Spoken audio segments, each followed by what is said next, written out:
first, we got to extract ourselves from our dysfunctional relationship with the rest of the crypto industry. And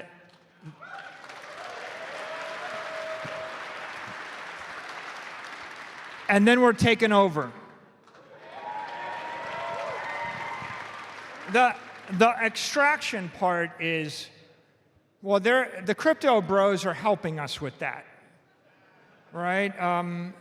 They're helping. When we try to explain the difference between a centralized staked token and a decentralized proof of work token, we now have a few better examples, right?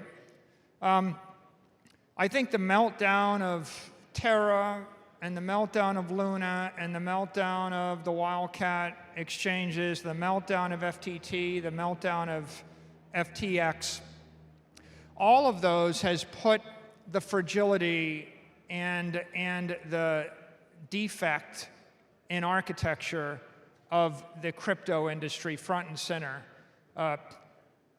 The regulators have been rousted out of bed, you know, to go on television to answer questions. Congress has been lit up.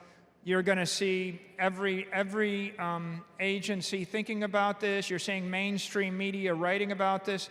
The Wall Street Journal has got story after story after story after story after story.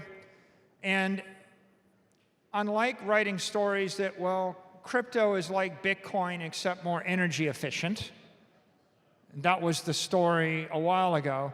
The stories now are, well, and you saw it when I was on CNBC, I said, well, BTC is not FTT, and every one of the anchors nodded and said, yeah, you got that right. It's pretty obvious why. So the meltdown of the crypto ecosystem is educating an entire generation of mainstream journalists, mainstream investors, mainstream regulators, and policymakers.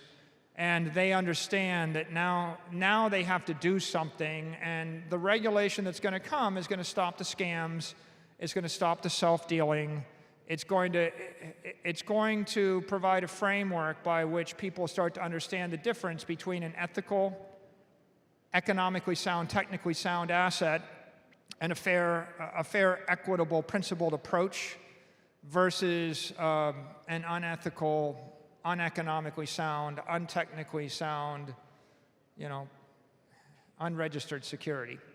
So I think that that's a big part of what's going on right now. I think another big part of what's going on right now is the other side of this, which is investors in the mainstream are going to understand, based upon results, why a digital commodity is a better idea than a digital security. And that's happening in front of our face. I also think that regulators are going to have to move. They're going to move much faster. And as they move much faster, they're going to lay down expectations of the registration process to become a digital security, a digital currency, a digital exchange, especially those three. Those are going to be hot buttons. And as that happens, what you're going to see is that 98% of the stuff in the crypto ecosystem is going to shake out. There's going to be a few strong players that will go through the registration process, and they will grow up to be a registered, fully disclosed currency, like a Circle or a Tether will have to become registered and regulated. There may be a few digital securities. There'll be a massive fight over what that means and what you can do with it. The digital exchanges, both the crypto exchanges and the DeFi exchanges, will have to register, and this entire Wild West environment will start to dissipate. It'll be like the meteorite that hit the Earth, 80 million years ago, and a lot of stuff will get wiped out. A few things will rise out of the crypto ecosystem that'll be cleaned up, and then a lot more mainstream actors will enter this space. Mainstream investors, mainstream banks, mainstream financial providers, registered companies, and the entire industry will take on a new character. And now, let's talk about the moving forward. Well, first, the ideas. The crypto industry has some good ideas. One good idea is a digital commodity, the ability to move something of value point to point between 20 billion computers at the speed of light and program it with final settlement. That's a good idea. It has not nearly been fully realized.